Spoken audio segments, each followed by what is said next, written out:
And welcome back, everybody, to another episode of Bench with Bubba, episode 156. We actually have some news to talk about for once. It's been a slow off season when it comes to news, but we are busy now as the baseball season starts in 2 days. So we're going to talk a lot of fantasy baseball news. In order to do so, joined by a special guest. You can find him on Twitter at roto_Frank. Frank Stampfl, how you doing, man? I'm doing great, man. Thanks for having me on. I appreciate it. I'm looking forward to this. Started following you earlier this year or late last year, whatever it was, and it's been fun kind of getting to know you through the Twitterverse as it all begins, and get to listen to your show and everything. So it's a lot of good stuff there. Before we get rocking and rolling with all the news, why don't you let everybody know what you got going on as you're a busy, busy man. Yeah, you can find me over at the Fantasy Sports Network. We do the Fantasy BFFs Monday through Friday from 12 to 2 p.m. Eastern Time. That's on the Fantasy Sports Radio Network Live, Fantasy Sports Network YouTube page. So I'm doing that every day with Greg Sussman, my co-host. We like to get as many guests on as possible. We try to have fun. We sing and dance a little bit. We talk a little bit of fantasy as well. And then you can catch my writing work that I do over at my Patreon. So I've plugged that all over my Twitter. You can find it. I'm constantly tweeting out about it. But yeah, Patreon and the Fantasy Sports Network, weekdays, 12 to 2 p.m. Eastern Time. Awesome. Everybody go check it out and go support the cause. As a guy that does it for, not for a living, I love to do it for a living, but does it on the side, it is a lot of work and a lot of unpaid work at times. So go check it out, give him some support, and see what he's got, as he's a very, very smart guy in this deal. And that's what we're going to talk to him about, some recent news here. We'll kick it off.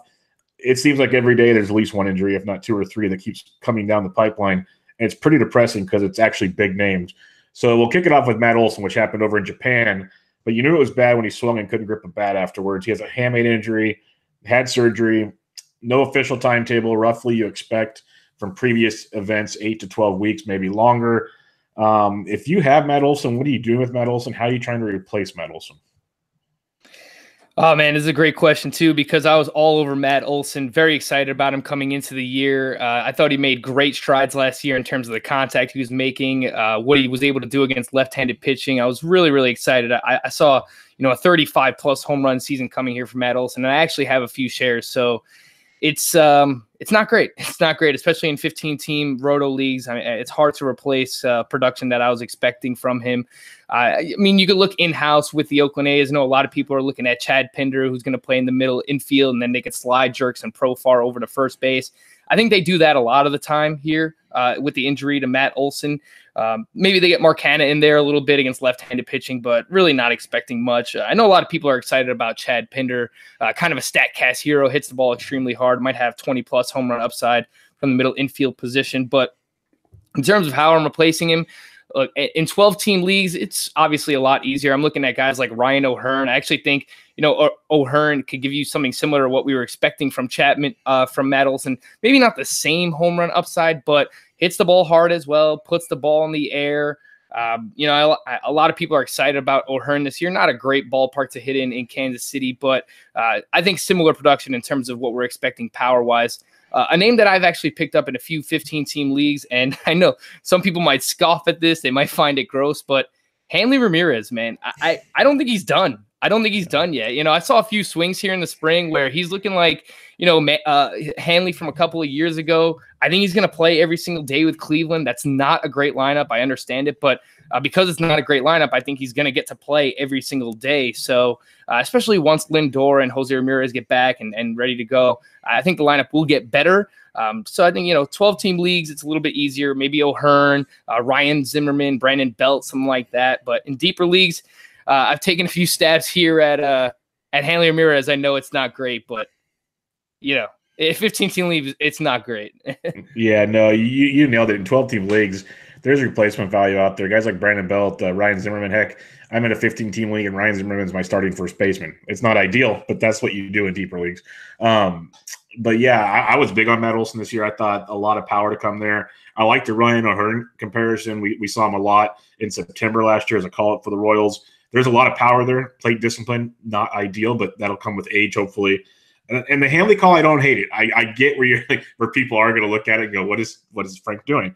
But you got to think about it. They brought him in for a reason. They kept him up. He's got a minor league deal. So if they let him go, he could be gone. They can't just keep him down in the minors. He's got rights as a veteran to go somewhere else. And that team, they've done it all offseason. They really haven't shown it's been confusing what they've done this offseason. Like they've had Matt Joyce, they let Matt Joyce go. They could have went and got other guys. They go get Cargo and Hanley. They're trying to trade away their best pitchers, but they're still kind of competitive. It's really weird what the Indians are doing. So Hanley is going to get a shot, basically, is what all that stuttering came down to. He's going to get a shot, and he's going to be available on your waiver wires in deep leagues. So I don't hate that at all. Let's go to the Reds. This is really depressing because two guys, it was supposed to be about one injury, but now there's two that I was a big fan of this year. A lot of people were. Scooter Gennett to start with, big-time groin injury. He's out for a while, a few months. And that's going to be interesting to see how his power comes back when his groin's messed up and all that good stuff. So we'll start with Scooter. What are you doing with Scooter Gennett replacement-wise? Yeah, Scooter Gennett. I mean, again, looking in-house here at Cincinnati, they've already said that they're going to move Jose Peraza over to second base, so he'll have that dual eligibility, which always helps for fantasy. And then they're going to use Jose Iglesias there at shortstop. And great defensive player, but not going to offer much offensively. Yeah, I mean, this sucks for Scooter Gennett. I mean, you're expecting a good batting average, close to 25 home runs and a great lineup here with Cincinnati. He was going to hit at the top of it. But replacing him wise, I mean, again, this isn't going to be so easy. I'm looking at some of the most added here on Yahoo. It's like Nico Goodrum, and he could play all over the place. Jeff McNeil. I mean, look, Jeff McNeil, if he's floating around out there, I mean, great contact skills. I think he's going to play every single day for the Mets, especially early on, while Jed Lowry is dealing with the injury there. So I like Jeff McNeil there. Looking at Kike Hernandez, too. I think Kike Hernandez is an interesting name to bring up here because named the starting second baseman. Some people might have missed it. I know, all of fantasy Twitter has been talking about it. Chris Taylor, more of the super utility guy here for the Los Angeles Dodgers. But, yeah, Kike going to get the opportunity to play every single day. And I've said this on my show as well.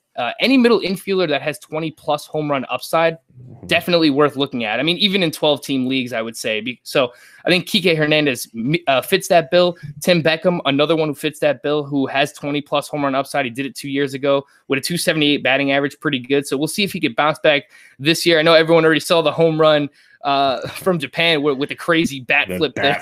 I think on that bat flip alone, you should probably just add Tim Beckham off your waiver wire. But yeah, those are a few names at the middle infield. Mentioned Chad Pinder early on. I think he's going to get an opportunity to play. So, Pinder, Kike Hernandez, looking at that. I mean, yeah, it sucks the Nick Senzel injury too with Cincinnati here. But yeah, man, it's like we need the season to start because these guys are already dropping like flies. Like it's crazy over the past week. It's like so many injuries have already taken place. It's like let's just start the season already, man. Yeah, it's bad. And yeah, you mentioned swipe right, Chad Pinder. That's a really, really popular name and a good name. The dude is talented. You said it earlier, a StatCast wizard. But I love the Kike call. I really, really like him. I was preaching him earlier this offseason. Even if he was going to get 400 at-bats on like a super utility role, he was still getting over 20 home runs last year. Like this guy is really, really good. He's not just a lefty masher. Last year he really worked on hitting righties much, much better. There's a lot to like with him, and I think it shows. That's why they're giving him an everyday second base job. He can play the outfield. He can play all over the infield. Very, very good in this club. And the fact that, like I said, he can't hit righties is tremendous. So I like that call. If he's out there, I'd find a spot for him, even if he didn't have Scooter Gennett. I think he's going to have a big, big year getting every day at bats. There's a lot to like there with Kike. So very interesting. Yeah, Nick Senzel, he's out. He's in a boot for 7 to 14 days, and there's no timetable for return. It's a severely sprained ankle. So it's just another season where Nick Senzel's so close to getting here, and then he gets hurt. So nothing we can do about that. Let's talk Brew Crew, the defending NL Central champions. Very, very fun ball club. Had a lights-out bullpen. It's starting to get a little shaky now. Jeremy Jeffers is having some issues. He should be back, if not at the start of the season, really early. But Corey Knebel, he's apparently already had a UCL tear, not fully torn though, for those that understand the lingo there. So it's not a full Tommy John need, but he hurt it again. And now he might need Tommy John. He's looking for I believe, a third opinion now. If you're looking for a third opinion, that's really not good. That's like you're trying to have someone validate something that's not there. This bullpen was lights out. If Knebel's out, Jeffers shaky, are you running the Josh Hader, or is there something else you're looking at there? Yeah, this is an interesting one here because Josh Hader, I think they want to use him in the role that they've they have over the past year, that kind of swingman role where they could use him in the 6th, 7th, 8th, 9th, even if they wanted to. It's really just wherever the toughest matchups are coming up. So I think they still want to use Josh Hader in that role. But I would say, the season is going to start in a few days here. I think he gets to save opportunities to start. I mean, looking at the back end of this bullpen, who else is there? Matt Albers has some experience closing, but really not great. I mean, he's bounced around a little bit. Jacob Barnes is a name that has popped up here and there for the Milwaukee Brewers. So maybe one of those names. I mean, if I had to choose one of those guys to speculate on in 15 teamers or maybe NL only, I would lean more so with Barnes than I would with Matt Albers. But I do think Josh Hader is going to get the save opportunities. I'm really interested as to why the Brewers haven't gone harder after Craig Kimbrel. I don't know if it's, the asking price, because we know what Kimbrel was asking for early on in the baseball offseason. And, he had some crazy demands. So I don't know if it, if it has to come back down to that, if he's really going to sit out like an entire season or what's going to happen with Kimbrel here. They signed Alex Wilson instead of Craig Kimbrel. So I guess they just wanted another arm in the back end of the bullpen. If it's me, I think it's a lot of save opportunities to Josh Hader. But if they need him early on in the game, maybe they go to a guy like Jacob Barnes. He's probably the one I would speculate on in deeper leagues. Yeah, I like that call. It is weird. The Kimbrel thing was going so hot, and that was even before Knebel was hurt. Like they were going for him, and then it just goes away when you think you need him the most.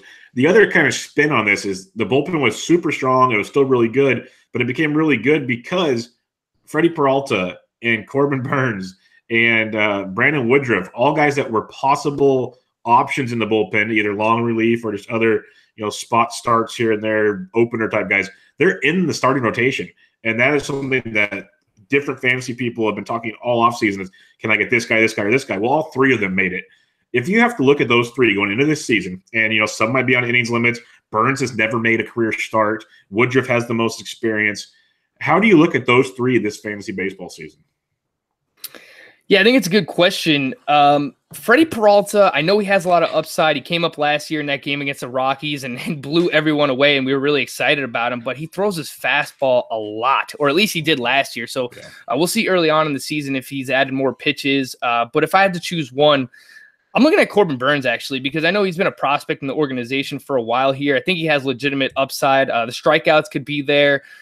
Gets a lot of ground balls as well. I know a lot of people are running to Brandon Woodruff and Freddie Peralta. You mentioned it. Look, Corbin Burns hasn't made a start yet, but I do think that the upside is legitimate for him. So if I just had to rank them, I would probably go Corbin Burns, then Woodruff, then Freddie Peralta. I know Jimmy Nelson could be back at some point. I mean, that's the guy that I really want to work out here is Jimmy Nelson, but now dealing with the elbow injury, he didn't pitch all of last year. Starting to get a little bit worried here about Jimmy Nelson. But if he were to return, probably pushes one of these guys out of the rotation anyway. If I had to go with one of them, I like Corbin Burns the most. I like it, yeah. And you hit on Nelson there. I was really happy with what was looking like he was going to be coming back real soon. And then, now he's shut down again with his elbow injury. All precautionary, of course, but it still has to have some concern. But at the same time, it could help the Brew Crew as Nelson wasn't going to throw a full workload of innings this year. These guys probably aren't either, so kind of helps mix and match a little bit. It's Cleveland Indians. Back to Cleveland, as we already talked about Hanley Ramirez earlier. Jose Ramirez, it was terrifying over the weekend on Sunday. There was reports that he broke his leg. He was getting carted off the field. It was basically the end of the world, thinking a potential first-rounder for sure, top 3 draft pick, gone already. But now they're saying, no, everything's clean, just a bone contusion, which is still not great. But how concerned are you with Jose Ramirez right now? Man, as an owner of Jose Ramirez in multiple leagues, just last week I took him, 4th overall. I'm a little worried here. I don't think that this is something that you could just, brush under the rug. I don't think it's something you could just dismiss easily. Obviously, I worried about the leg injury with a guy like Lindor and how it's going to affect his stolen bases. So I kind of worry about that same thing here with Jose Ramirez. And there was already a decent amount to worry about with him. I mean, a lot of people were kind of off Jose Ramirez this year because of what he did in the second half. I mean, I've kind of been trusting what I've seen from him the past 3 years and the fact that he's a professional ball player and he was going to make adjustments. A lot of people talking about he can't hit breaking balls. I was expecting him to make that adjustment back this year. But Yeah, I worry about the stolen base upside now. Dealing with an injury like this, is it going to linger? It was like a shin knee contusion. Looks like he's going to be good to open for opening day. But I actually wouldn't be mad at the Indians if they gave him a few days more to rest, because I'd rather this guy be fully healthy for the long haul, the entirety of the season, rather than just trying to rush him back to get him in the lineup for opening day. I'd rather think about the long haul here with the with Jose Ramirez. So as an owner of him in multiple leagues, I am quite worried, specifically for the stolen bases, man. As long as we can still get at least 15 to 20, but a lot of people thought he could go 30-30 again. So this might knock some of the shine off of Jose Ramirez this season. Yeah, the hit tools should still be there, but the running's going to be very sketchy, and I'm with you. I think they're going to probably or hopefully hold him out for the first series of the season.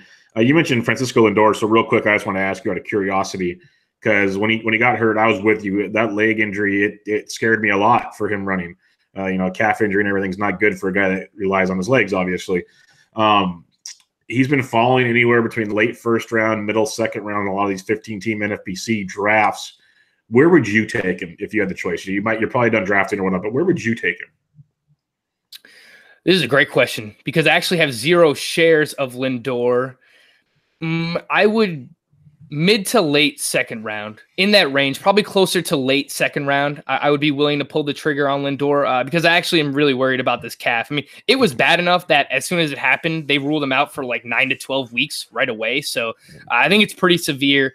Someone who relies on his legs and stolen bases for his fantasy value, are we going to get the 20 to 25 we were hoping for from Lindor, or is it closer to 15 or even less than that? I had Dr. A from Inside Injuries on the show to talk about this, and he was really worried about the calf as well, and the possibility of this flaring up throughout the season. So probably closer to the late second round in 15-team drafts, but I understand completely why people are willing to take that risk, because if he's good to go, if everything's fine, I mean, we know what his upside is. So I understand, people who are playing for overalls, they want to take that shot on the upside. For me, I'm a little bit safer drafter, especially early on in drafts, because I want to build that foundation. I don't really want to have any question marks, which obviously now I do with Jose Ramirez on my team. Yeah, but when you draft him, you didn't, so that's the price side. But I'm with you. I'm with you 100%. That's how I am. It's like I see the risk, especially like in an overall NFBC thing, taking that guy. Like I was in a draft recently, and it wasn't even an overall deal, but Luis Severino felt like the 9th round. I'm like, okay, he's my 4th pitcher. I'll take a shot on him. I hate it. I hate drafting guys that are already hurt, especially early on. Severino was later, but like you're saying with Lindor, when I was asked that same question right before TGFBI kicked off, I said he'd have to be after pick 25. So essentially what you were saying there. And luckily, every draft I've ever been in this season since he's been hurt, someone takes care of that for me. So it's not even a question. Don't have to worry about it. Another fluky injury last night that for the Arizona Diamondbacks. This one really sucked. I was looking forward to Steven Souza Jr. coming back this year. You got him late in drafts. He's coming off, it was only a couple years ago, big-time season, big production. You were hoping for a big season. He tore his ACL. It was announced today he's going to have surgery on it. He's out for the year. It basically means Ketel Marte is definitely going to be spending almost the whole season in center field. And now Adam Jones, who is supposed to be a 4th outfielder, is going to be playing pretty much every day for the Arizona Diamondbacks. Where most people were already on Ketel Marte. Adam Jones, what's your thoughts on him now? Is this a new chance? He kind of slowed down in Baltimore, but everyday role at the Diamondbacks. Yeah, I think anytime we get an outfielder who's going to play every day, we play in a lot of roto leagues where you need 5 outfielders. Like this guy's going to be on your radar, and he should be obviously in NL only as well. I mean, in the AL and NL only, it's really anyone who has a pulse, is on your radar. But Adam Jones, yeah, he's going to play every single day. Look, the numbers came back last year. He's a little bit older now. He's going on 34 years old.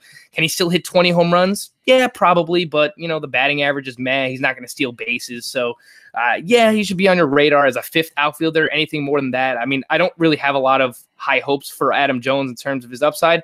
I couldn't agree more with what you said about Souza, because I own him in a few locations. I have him in the Great Fantasy Baseball Invitational. Now I got to drop him. I actually saw a video of that injury last night. Really, really weird freak injury.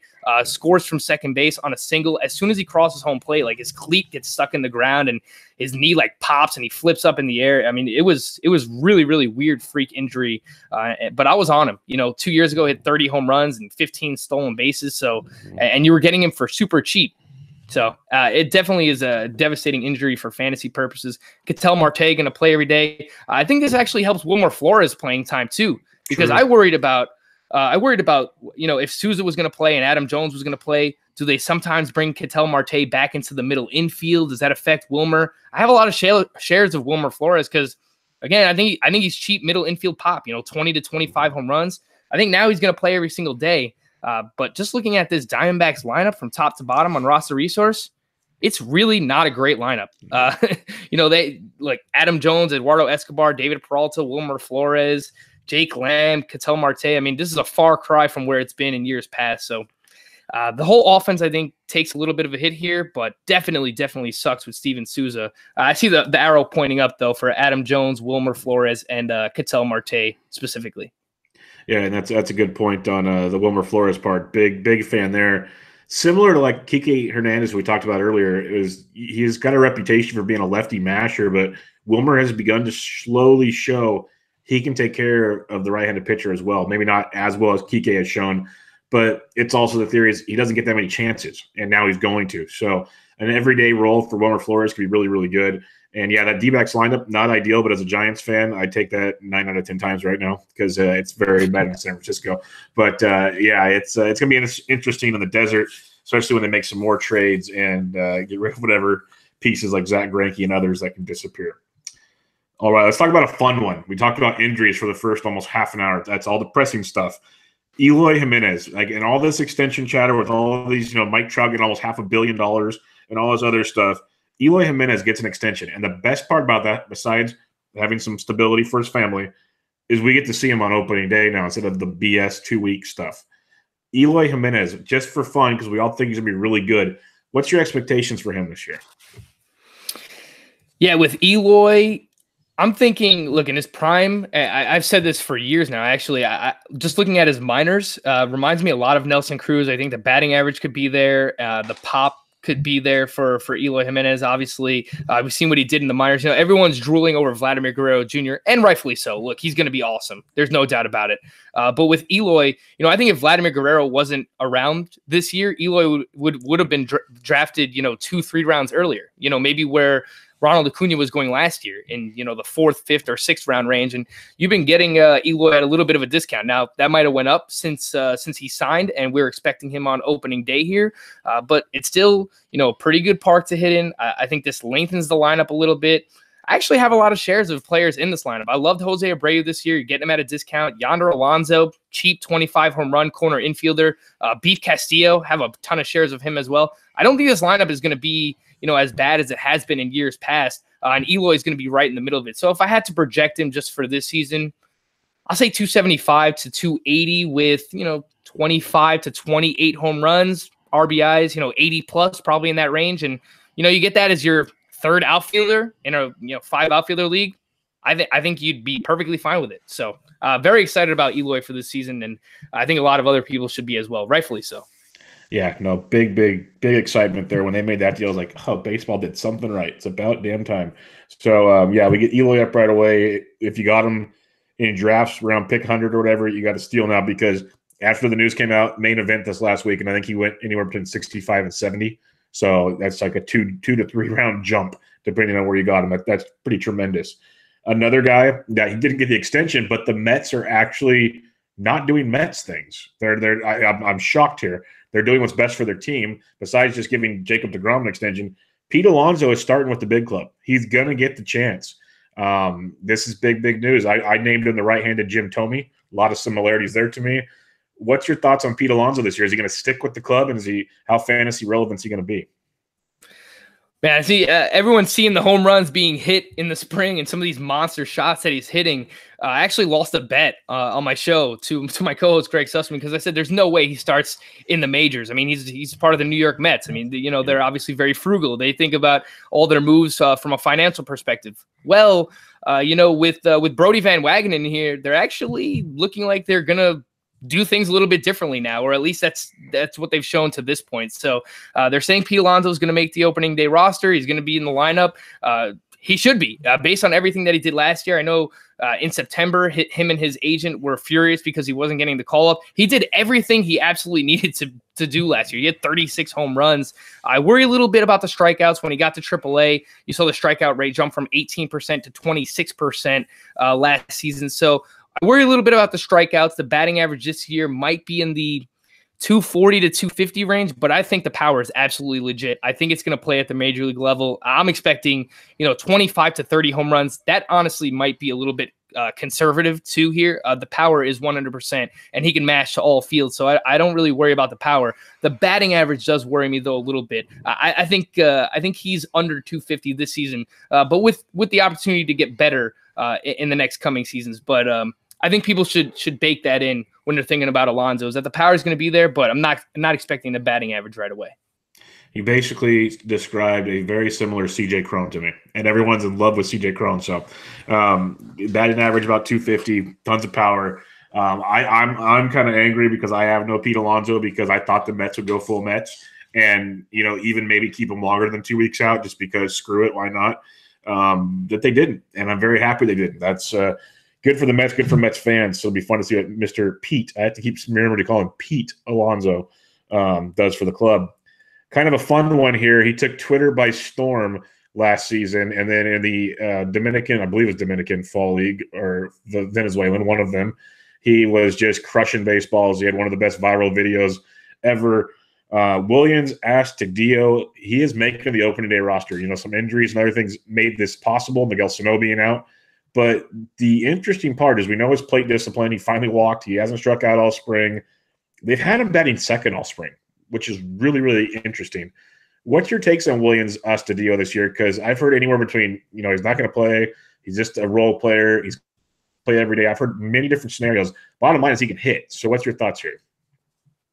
Yeah, to be perfectly honest with you, I don't have any shares of Astudillo. He was a really hard guy for me to read too, because, the beginning of spring training, the guy's projected to be in the minor leagues, and now with all these injuries, now he makes the roster. He could play catcher. They can move him all around the infield. I think he played a few games in the outfield last year too. And, if you've seen Williams Astudillo, a little surprising that he's played in the outfield. But, that's the way that the game is trending right now. The more versatile a player that you are, you can move around the diamond, the more opportunities you're going to get, especially at the major league level. So we know that he can hit. He doesn't strike out. He doesn't walk at all either. So it obviously takes a hit in like OBP leagues or even points leagues where, you favor the plate discipline a little bit more. But that's why we watch spring training, specifically to see like where guys are batting in the lineup. That's something I want to pay attention to. Obviously with pitchers, you want to pay attention to velocity and stuff like that. But where players are batting, when he's in the lineup, he's towards the top of this lineup, I'm very bullish on the Twins lineup this year. I mean, I think that they've made great additions. Nelson Cruz was a great addition. Eddie Rosario going to continue to do what he's done the past couple of years. CJ Cron, Jonathan Scope. I think it's a very deep lineup. Lots of upside here. And a lot of people were getting Astudillo as their, second catcher because, again, nobody really knew what to do with this guy. So I think there's legitimate upside, especially given the fact that he can play all over the diamond and he'll help the Twins out in that way, which ultimately affects us. But to be perfectly honest, I didn't end up with him because he was honestly a hard guy for me to read this draft season. Yeah, I didn't have him either, and I love him. I wrote an article on like the awesomeness that is Williams Astudillo, just from a fan's perspective, and also with the talent that he has at the plate. Like his peripherals, they're outstanding.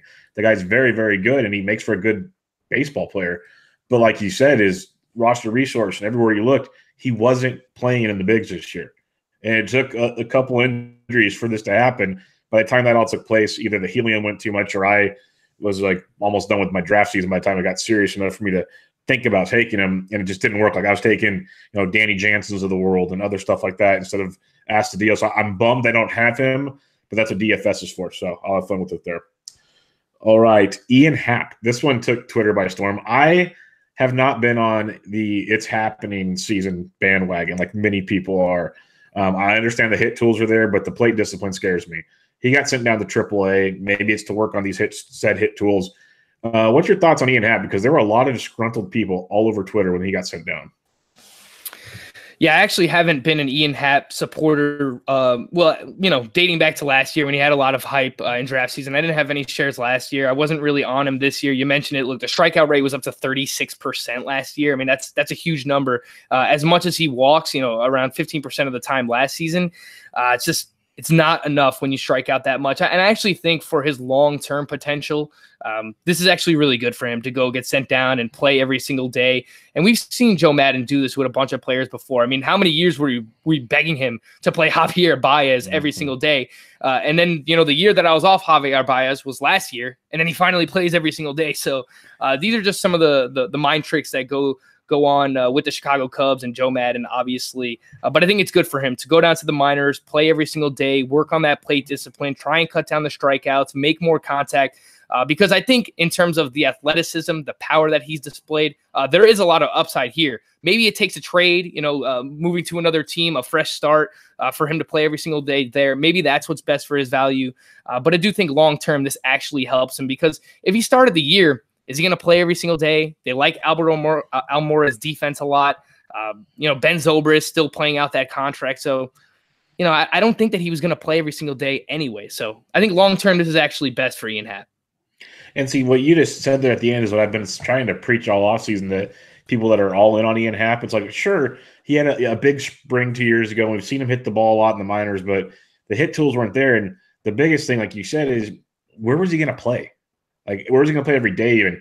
They need Almora's defense in the outfield, because when you have Kyle Schwarber on one side, you can't afford to have Ian Happ on the other. That just doesn't work defensively for a team, especially a team with the likes of Cole Hamels and John Lester and some other sometimes sketchy starting pitchers out there. So I agree with you. This will help him go work on things every day instead of riding the pine and pinch hitting and trying to figure it out on the fly. It's a much better move for him, and maybe next year we go and get him at a value and see how it goes. We mentioned the New York Mets bringing Pete Alonso with them. We saw the Brew Crew with 3 young pitchers. The Miami Marlins shocked a lot of us. They are going all young. They got rid of Dan Strader. They let him go. He's designated for assignment. They have Pablo Lopez, Caleb Smith, Trevor Richards, Sandy Alcantara, all slated to start in this rotation. Pablo Lopez, huge spring. Caleb Smith, we know what he's got. Trevor Richards, all these guys pitched really well. Alcantara, kind of the surprise of the group, but one of the higher prospects, came over in the Ozuna trade. You don't have to go super deep on these 4, because we could have fun with all of them. But what's your thoughts just overall on these 4 guys in the rotation and how they play out this year? Yeah, I actually thought this was a really cool job by the Miami Marlins. It sucks for Dan Strader, unfortunately. Well, maybe he gets a chance to pitch on a more higher contending team. But they put Wei-Yin Chen in the bullpen, and they're going with what they think are the best starting pitchers here for them. So I really like that. Good job by the Miami Marlins here.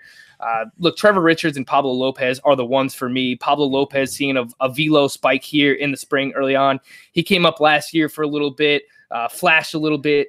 He gets a lot of ground balls. I'm hoping that this uptick in velo could actually lead to more strikeouts. His swinging strike rate was actually higher than what I thought his strikeout rate should have been last year. So I'm expecting the strikeout rate to actually go up for Pablo Lopez this season. And then Trevor Richards, we know how great the changeup is. The fastball got mashed last year, but apparently he's been working hard on a cutter, another breaking pitch, I believe a curveball throughout the spring as well. And you've kind of seen some of the results here. 20 strikeouts in 19 1/3 innings pitched here in spring training for Trevor Richards. I like Caleb Smith as well. I really like the fact that 19 strikeouts, 1 walk in the spring. That's big for Caleb Smith, because we know he has the strikeout stuff, but he wasn't going deep into games last year because he would walk a lot of batters and the pitch count would get up there. So if I'm just ranking these guys, I would go Pablo Lopez first, Trevor Richards, Caleb Smith, and then Sandy Alcantara. I think Alcantara has upside, but he's probably the most raw out of all of these pitchers. He throws extremely hard, but I still think he has some walk issues here for Sandy Alcantara. There's upside long-term, especially in Dynasty and places like that. But I really like Pablo Lopez and Trevor Richards the most of this group. Yeah, I'm with you. Alcantara control issues still abund. But Richards, I have a share of him. I'm a big fan there because he's going so much later than Pablo Lopez. I just didn't get to pay the price for Lopez, but both very, very intriguing. Then I want to see what Caleb Smith has, because last year he had just elite strikeout stuff. He was very, very good, and then he got hurt. And like you said, in the spring, 19 Ks to 1 walk is outstanding. So really looking forward to seeing how this is. And I really hope teams do this, because it's surprising that they go and just say, screw it, we're getting rid of Dan Straily. That was impressive. And then you said Wei and Chen going to the bullpen. He's the highest paid guy on the team. Like you don't see that every day. Like he makes more money than probably half of the roster combined, and he's sitting in the bullpen now. So that says a lot about the kind of I think it's 18 million. Like 18 million. It's crazy money for them. It's crazy money for a team that's like I could go down. I would have gone down rabbit holes on this Marlins team before because they have some veterans that are kind of like sneaky, intriguing, but deep intriguing. That's about it. But that money for Wei and Chen to sit in the bullpen is pretty outstanding. Let's talk about another bullpen arm, one that got people all riled up on Twitter. Greg Holland, name the D-backs closer. Before I get your take on this, I'm just going to say I'm not surprised by this at all for the fact that they brought him in for a reason. We saw this play out in St. Louis. We saw how it ended in St. Louis. What's your thoughts on Greg Holland, the D-backs closer? I'm with you 100%. I don't know why everyone was freaking out. Everyone wants Archie Bradley to be the closer. We've wanted Archie Bradley to be the closer for years now. And as long as Torey Lovullo has been the coach for the D-backs, this is the role that they've liked Archie Bradley in the most. This doesn't surprise me one bit. And look, Fernando Rodney in 2017, 39 saves with an ERA over 4. He was given a long leash last year. Same thing with Boxberger, 32 saves, 4.39 ERA. This is the way that Torey Lovullo has wanted to use the bullpen, and it's exactly what he has done. Why would he change anything now? So I don't know why people were so up in arms about this. I get it. Archie Bradley is the most talented one in the bullpen, but we've seen other bullpens be used this way as well. I mean, Josh Hader was probably the most talented one in the bullpen last year, and he wasn't used solely as the closer either. I mean, Andrew Miller has been awesome for years. So I'm not really surprised by this. I think Greg Holland's going to get a long leash. I've seen him go for as high as 36% of FAB in some leagues that I play in because people just go crazy over saves. I don't know if I'm willing to go that high. You know, I said on the show earlier this week, I was willing to go, 12 to 15% if you need a second or third closer in Roto. I think that makes a lot of sense. I think he's going to have a long leash again. He flashed a little bit when he was with the Nationals last year. Is he going to be that good? Probably not. But can he, an ERA in the low 4s, the whip's probably not going to help you, but he's going to get strikeouts. He's going to get saves. I'm not surprised by this, man. I don't know why everyone was freaking out about this bullpen here. Yeah, I like everything you had to say there. I wouldn't be shocked if he gets over 30 saves this year. I wouldn't be shocked if he does it with a 4.5 ERA.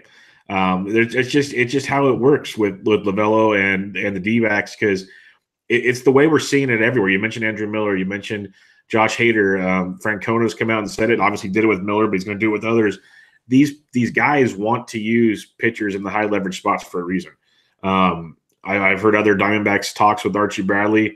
Like he knows coming into it when the 3, 4, 5 guys are coming up. I think it was it's going to kill me. The former Diamondbacks reliever that was on FNTSY a couple weekends ago. Brad Ziegler. Ziegler. I was listening to an interview with him, and he flat out said when he was in the bullpen, Bradley knew after the 6th inning when the 3, 4, 5 are coming up, that was my inning. Didn't matter when it happened. And that's how it's always been. So I don't know why this is a surprise to anybody that it's just going to be this way. Unless Holland completely poops the bed, this is going to happen. So I'm with you. Go grab him if you need closers, if you need saves, because saves, especially in deep leagues, are hard to come by. So he's going to get his chance. It's not going to be pretty, but like you said, Rodney, people grabbed him and they just plug your nose and you go. Boxberger, he was an all-star last year for crying out loud. Like it's doable. All right, let's go to the Tampa Bay Rays. Matt Duffy starting the season on the injured list. And the more important factor here besides Duffy is what he is. Yandy Diaz is going to be starting at third base. He had a very, very good spring. He could stay at third base. He could go somewhere else. But what are you thinking on Yandy Diaz in 2019? What I'm thinking is I want to see this guy lift the ball because we know how strong he is. If you've seen any of the workout stuff, once he was traded to Tampa Bay in the offseason, I mean, this guy's built like a linebacker. He's huge. He's really, really strong. But the problem is it doesn't matter how strong you are when you're just pounding the ball into the dirt. So I want to see him lift the ball. I've actually watched a few Tampa Bay Rays games here in the spring, and the broadcasters have talked about like this is something they're consciously working with him on to hit more line drives. And one look at the guy, we know how strong he is.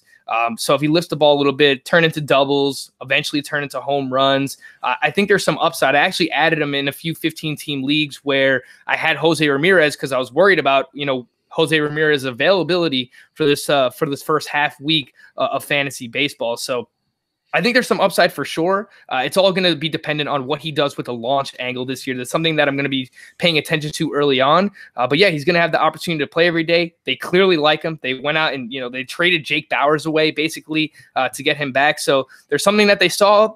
I don't think the Rays would have taken a chance on him if they didn't think that they can turn him into the hitter that he could be or what his potential is. And I actually trust the Tampa Bay Rays. They're a really forward-thinking organization. I think if anyone could figure it out, it's them. Yeah, I like that last take especially. When he got traded, I said, no better organization to get him to figure out how to launch a ball than the Tampa Bay Rays. I believe it was them last year I saw on Twitter that were setting up screens halfway between the bases and home plate in the infield for batting practice. So you had to hit it over the screen. That was like to teach them launch angle. But there's a lot to like with that. And Yanni, I believe he had 2 home runs in the spring. If he keeps building on that, there's a lot to like. There's, like you said, he's a big boy that can hit the ball very, very hard. So there's a lot to like there if he figures that out. Let's unfortunately talk some Baltimore Orioles. For fantasy, they're going to be relevant from time to time. In real life, they're going to be looking for the number 1 pick in 2019 and 2020. So that's how it goes. But the first part is Chance Cisco had an amazing spring, probably the best hitter the Orioles had. Yes, he has options. Yes, this is what a rebuilding team does. Do you think we see him up here in a couple of weeks? Are they really going to go with Jesus Sucre and a former kind of top prospect in Pedro Severino behind the dish? Yeah, I do think that we see him up relatively early. I think they're playing the service time game here. I was actually on Chance Cisco last year. I thought that, he had some upside. He was one of the top catching prospects in baseball for a while here, specifically from the offensive side. Not really a great catcher in terms of defense, calling games. So he's got some things to learn, and I understand that. But yeah, you mentioned it. What he did in the spring was phenomenal. He was, mashing a ton of home runs here. I'm looking at the numbers: 382 with 4 home runs in spring, 10 walks, 9 strikeouts. So the plate discipline showing some improvement there as well throughout the spring. So I think there's some upside. Especially in 2-catcher leagues, we're trying to find anyone who just doesn't hurt us. And I think Chance Cisco can be one of those catchers who has a little pop, especially playing in Camden, in that division where he's going to go to Yankee Stadium. He's going to go to Toronto. Those are good ballparks to hit in. So I do think that he'll be up. It won't be long, but I think they're thinking more so about the long term here. And they honestly should be, because Baltimore, 2019 is not the year of the Baltimore Orioles, for sure. No, I agree. That's why I understand people's anger, because he is that good right now, but they have no reason to be bringing any of these guys up. They should get every ounce of service time. As bad as the system is, and as much as people want to complain about it, and I agree, it's the system we have. So you have to play it. The other part here about Baltimore, which is kind of depressing, because I drafted Mark Trumbo in one of my last picks in TGFBI thinking, okay, I can get 30 home runs out of nowhere, because he wasn't supposed to be gone this long, and now he's on the 60-day DL. So I'm pretty much dropping him now. What's your thoughts on the Renato Nunez's of the world and some other pieces there on Baltimore? Or is it just say, screw it, get rid of Trumbo and don't worry about the Orioles? Yeah, I think there's still some value to be had here with the Orioles. Maybe not necessarily with Renato Nunez. I know he's got a little pop, not gonna give you much batting average, but he could hit a little bit. And again, good ballpark out there in Camden. I've actually been on Cedric Mullins a little bit here throughout the draft season. I think he's a little bit undervalued. Look, he's gonna lead off. It's not a great lineup, but can he give me 15 home runs with 15 to 20 stolen bases? I think there's an opportunity for that to happen. Another name here who's hit well in the spring, Dwight Smith Jr. for the Baltimore Orioles. I'm looking at roster resource. They have him as the designated hitter to open up the year. So we'll see what happened with there. I know he hit 5 home runs here in spring training. He's got a little bit of pop. Though the name that I was looking forward to, and he also got hurt. Everyone's getting hurt, Bubba. Yeah, was Austin Hayes, man. I was looking at Austin Hayes. Diving into his face. Man, he was mashing early on in the spring as well. I had a bold prediction that I wrote for Fantasy Pros that he would compete for the American League Rookie of the Year and come close to hitting 30 home runs. And now he's dealing with an injury too. I was expecting him to be up by mid-April and play quite regularly. I'm just hoping that this injury doesn't linger. But Cedric Mullins was someone that I was on. Let's pay attention to Dwight Smith early on in the season, especially in like AL only, maybe 15 teamers. And hopefully, cross your fingers, Austin Hayes is good to go, because I think the upside is real. We saw that 2 years ago. It kind of fell off a little bit last year. But Austin Hayes definitely has some upside. Let's just hope he's healthy. Yeah, some good names there to keep an eye on, especially in your deeper leagues, because that's one thing as I try to reiterate to a lot of people in doing DFS on the side also is even though these teams may be bad in real life, there's always somebody on there doing something. You just got to pay attention to them because a lot of people just write them off to the side and you might get them pretty cheap come fab time. Couple other kind of minuscule ones, nothing crazy here, but you mentioned Ryan O'Hearn earlier. The Royals decided to purchase the contract of Lucas Duda. Any concern there with Duda getting in O'Hearn's way? Man, I really hope not. It seems like the Kansas City Royals have a little bit of a love affair here with Duda. I know he played with them briefly, and now they bring him back. I don't know if it's just they want another veteran presence in the lineup, but I don't think it will, and I don't think it should. I think they should give Ryan O'Hearn every opportunity to play. I know that he could struggle against lefties a little bit, but, Lucas Duda doesn't really help that either, being a lefty.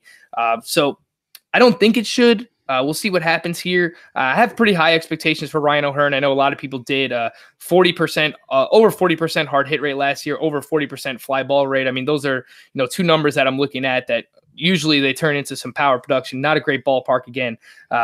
I don't think Lucas Duda should. Hopefully not. Okay. And then lastly, Pittsburgh Pirates. This has to be for deep teams, I'm assuming. But he can still hit. Does Melky Cabrera get any attention for you? He actually does, and it came out, I believe it was last night, that Lonnie Chisenhall got hit in the hand with a pitch. So we'll see what happens with him. But, Roster Resource had these guys as platooning with Lonnie Chisenhall playing on the strong side of a platoon against right-handed pitching in right field. So, if anything happens with him, then we're seeing Melky Cabrera as an everyday player for the Pittsburgh Pirates. Again, not a great lineup, but in these deeper leagues, if you could find someone who's going to play every single day, I agree with you, man. Melky Cabrera could still hit a little bit. He'd give you some batting average, maybe 15 home runs in that range. But yeah, especially if anything is going on with Lonnie Chisenhall for NL only leagues or 15 team leagues or deeper, I think Melky Cabrera should be on your radar. Yeah, and the reason I bring up a lot of these guys now that we're getting into the season is not to go run an ad, but there's that cool little thing called the watch list on your rosters. Just click the little star or whatever the icon is there, just so you can check back in on them once in a while. If they not do anything or they get cut or whatever, they take them off. But it'll remind you to instead of digging through the rankings that take a while for them to move up it, maybe you might be able to get them a week or two before they really blow up and check out that stuff. A little bit of news that just came out like an hour or two before we recorded. It's still nothing's official. There's the AJ Hinch isn't saying a ton, but just something to keep an eye on. Carlos Correa might not play this weekend. He's got a messed up neck that's kept him out of spring for a few days now. I don't know if you see anything on this, but I'm really bummed out about this because I've been waiting for a healthy Carlos Correa all year after last year's debacle with the back injury. Have you seen anything on this yet? Yeah, I actually tweeted about this as well. I got the little update on my phone from the MLB app saying, he's in danger of missing this opening series. And I actually have 0 shares of Carlos Correa. I know how talented he is, what the upside could be, what he's done in the past. But I am not big on injury optimism. I've been avoiding him, Josh Donaldson here throughout draft season. Obviously Kershaw, even Severino to a certain extent, just because with these core injuries, and I know it's his neck now that he's dealing with, but he's dealt with the back, the oblique, Carlos Correa. So it's a great lineup. You want exposure to Houston. I understand it. The upside is huge, but I don't have any shares of Carlos Correa. I'll go as far as to say he was an active avoid for me just because, I don't like to draft with injury optimism. Yeah, I don't have any of those guys except the Severino pick I mentioned earlier. I was a strict no draft those guys pretty much as well, unless everyone's got a price. They just never fell to me. So before we send us home on this one, I did want to ask a little bit on your 5 highest owned guys. You can give one, then I'll give one. We'll kind of go back and forth. If you want to give a little Twitter response of what you like about this guy or whatever, go for it. But who is one of your top 5 most owned guys in draft season? Yeah, this one might actually be because of my co-host Greg Sussman. He's actually my co-owner on a few of my on my teams here, and he was really excited about Wade Miley. And I know we got a Twitter question right before we came on here asking about Wade Miley and why no one's talking about him. Hey man, we've been talking about him. I drafted him. He's actually my most owned player across all my leagues. I don't know how this happened. It's Wade Miley, but my thinking is everything the Houston Astros touch just turns to gold in terms of starting pitchers. They've taken some reclamation projects and they've made them extremely fantasy relevant.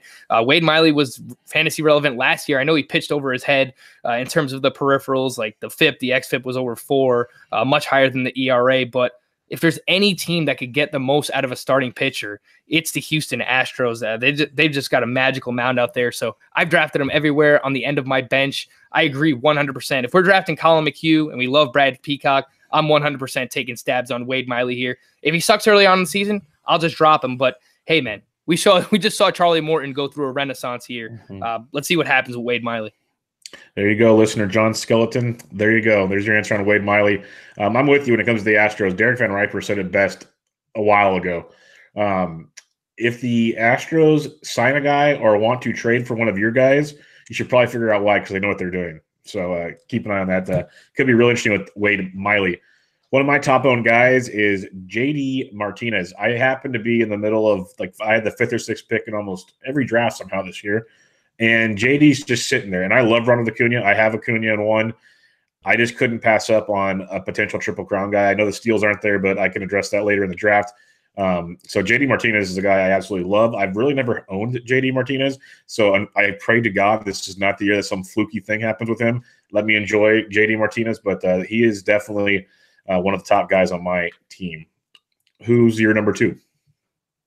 Jose Quintana, another interesting one. I didn't think that I would like him as much as I did here throughout the draft season, but I actually read an interesting excerpt on The Athletic, an article regarding Jose Quintana, and that he made a mechanical adjustment over his final 12 starts, and during that span he had a 3.60 ERA and something like a 23% strikeout rate. To me, that sounds a lot more like the Jose Quintana we've seen from years past. In terms of the strikeouts and keeping the walks down. I mean, that was really the weirdest part of Jose Quintana's season last year, is that he walked so many batters, and that's not what we were normally seeing from him in years past. So everyone wants to draft these Eduardo Rodriguez and Joe Musgrove, and we don't know how many innings we're going to get from those guys.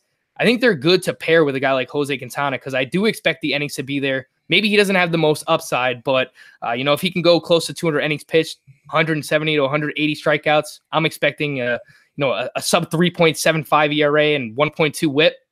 I think there's a lot of value to be had there for a pitcher who's going outside the top 40 starting pitchers this season.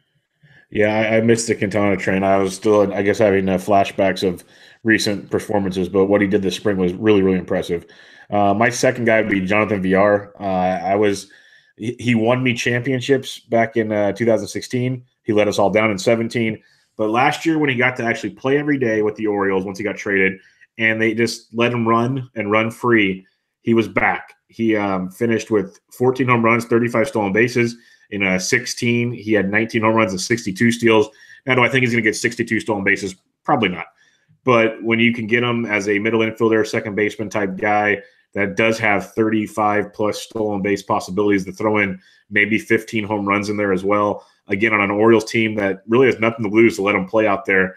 He's going to be he's projected to hit in the middle of that order, right in front of Trey Mancini. You mentioned Cedric Mullins in front of him earlier. I really like Jonathan Villar. I hope I didn't buy into the wrong hype train, but I've been with this man before, and I'm hoping it works again. So Villar would be a guy for me that when I do take a guy like JD Martinez, I get Villar about 4 or 5 rounds later to get the steals I needed to get. All right, who is a third one for you? Before I go into my third one, I'll just give you a little shout out there with Jonathan Villar. I like that call a lot. I actually have his player shirt from when he played for the Milwaukee Brewers. I actually go with a former San Francisco Giants farmhand. I know you're a big Giants guy. Go with Zack Wheeler here. I think he put it. I think he put it all together in the second half last year. He was phenomenal. Final 11 starts. Sub 2 ERA. I'm not expecting that, but I really do think he could take that next step this year and have an Aaron Nola type season. Low 3s ERA, good WHIP, as long as he can keep the walks down like he did, during that stretch late last season. He added a splitter that he was throwing more last year. I mean, we saw career highs across the board in terms of swinging strike rate, first pitch strike percentage, chase rate. So very excited about Zack Wheeler. I pulled him all the way up the draft board in my main event. I took him, I believe I picked 49 in the 4th round. Very bullish on him. I think I have him ranked as like my 16th starting pitcher. I have a lot of shares of Zack Wheeler. I'm expecting big things in a contract year here. I love that call. As a Giants fan, I was really bitter when they traded him for like 3 months of Carlos Beltran back in the day. And everyone says, well, you won a title. No, we did not win one with Carlos Beltran. I want to be very clear about that one. But I love the call because in my bold prediction piece that comes out tomorrow, one of my bold predictions, and I've already gotten flack from a few people I've told, is I said Zack Wheeler finishes with a better season, real life fantasy, however you want to put it, than Walker Buehler. So I'm a big Zack Wheeler fan. So I'm with you. I'm with you on that one. My third guy would be Josh Bell. I think this is a guy that he was super hyped up last year, and he let people down. Like if you look at his overall peripherals, he was just fine. He just didn't show the power. But the extra base hits were there. His hard hit was there. All the good stuff you're looking for. The guy has phenomenal plate discipline. His batting average actually increased last year. His OBP was very, very solid. It just comes back to, can he launch the ball a little more? I'm not going to say he's Manny Machado, but I remember back in the day when Manny Machado was hitting double after double after double, and everybody kept saying eventually he's just going to get that little more launch and the home runs are going to come, and then they came. Josh Bell is just 2 years removed from a 26 home run season. He had 12 last year. There's no reason you can't hope or expect 20-plus home runs from this guy. He was going super late in drafts. He's a corner infielder in a lot of leagues. You know, you mentioned Brandon Belt, Ryan Zimmerman earlier. He was going just like a round or two ahead of them most of the time. He got a little more steam towards the end of the draft season. But Josh Bell's the guy that I got a lot as a corner infield option that doesn't crush you in batting average, and he gives you a lot of power. He's going to get fourth for the Pittsburgh Pirates. Not the greatest offense, not the greatest ballpark, but still production should be there with a guy like Josh Bell. Who's your fourth? Yeah, so I've actually ended up with a lot of shares of Austin Meadows, and I don't worry about any type of platoon situation for him. I know originally during draft season early on, Roster Resource had him as a platoon player, but I'm not worried about it. You look at last year, small sample size, he hit 292 with a 921 OPS against lefties. He was actually much better against lefties than he was against righties. So I think he plays every day. I think he's leading off for the Tampa Bay Rays here. I see a lot of Andrew Benintendi in Austin Meadows. He has the prospect pedigree. They gave up Chris Archer to get both him and Tyler Glasnow last year.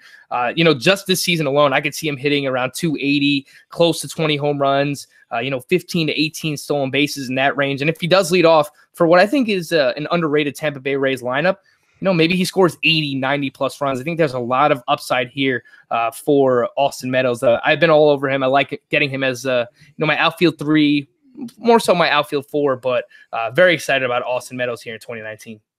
I like that a lot. My number 4 is Matt Chapman. You talked about how much you liked Matt Olson earlier. I was a big Matt Olson guy. I might be a bit even bigger Matt Chapman guy.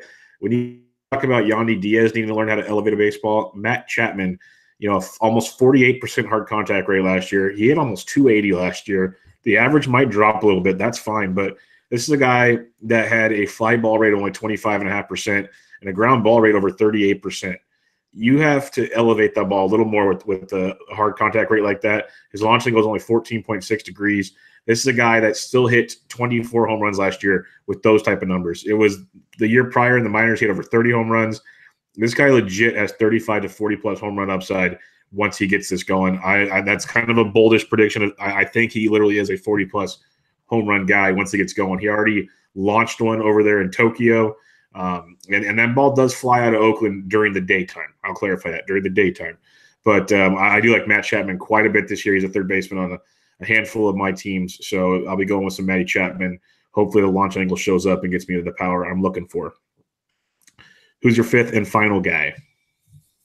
Yeah, so I've actually ended up with more shares of this player than I originally thought that I would, and it's Jordan Hicks. And I was drafting him a couple of weeks ago, even before we had this report that came out that said he's probably going to get most of the save opportunities, and that's pretty much what I was expecting all along. If you're part of fantasy Twitter, you've seen the gifs of this guy. He throws 105 miles per hour. He's also, he's worked a lot on the slider, developing the changeup as well. So I think the strikeouts are actually going to come up this year. I know he only averaged around 8 Ks per 9 last year, and the walks were an issue. The whip might be a bit of an issue this year. But again, if he continues to develop that slider and that changeup, we've seen it a little bit here in the spring. He's an electric player. He's really fun to watch. And I think the Cardinals are actually going to win the NL Central. I think it's a really tough division, but I think they're going to be competitive, win a lot of games, obviously, and Jordan Hicks is going to have a lot to do with that. I think he has the upside to save 35-plus games this year. Very excited about Jordan Hicks. I know a lot of people are, but getting that confirmation recently that he was going to get the most save opportunities for the team, that was a nice little cherry on top, Bubba. Yeah, that confirmation was big. His new pitch he has added to his arsenal is disgusting, like absolutely disgusting. So, yeah, the kid's good. Very, very good. My fifth one is a closer as well. As a Giants fan, I know this guy way too well. He is it's the old Bull Durham theory. You have a $1 million arm and a 2-cent brain. That's Hunter Strickland. The second he signed with the Mariners, and I looked at that roster, I knew he was going to have the go-ahead to be the closer as long as he didn't screw it up. And that's a big if with Hunter Strickland. There's a lot of metal doors in the clubhouse. There's a lot of things he can hit. But when it comes to being on the mound, he's a very, very talented pitcher with closer stuff. I witnessed it firsthand. And he's already come out.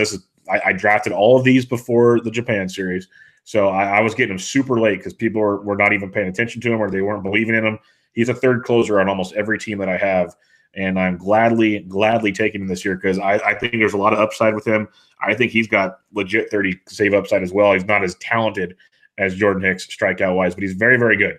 So Hunter Strickland's a guy I have a lot of as a third closer on a lot of my teams. All right, Frank, that'll wrap us up this episode. Lots of great stuff there. Any final thoughts and let everybody know where they can find you? Yeah, you can find me on Twitter at roto_Frank. You can watch me. You can listen to me live Monday through Friday, 12 to 2 p.m. Eastern time. That's the Fantasy Best Friends Forever with myself and my co-host, Greg Sussman. You can catch my work over on Patreon. I'm going to be writing a lot about, pitchers to stream on a daily basis if you're playing in a daily transactions league.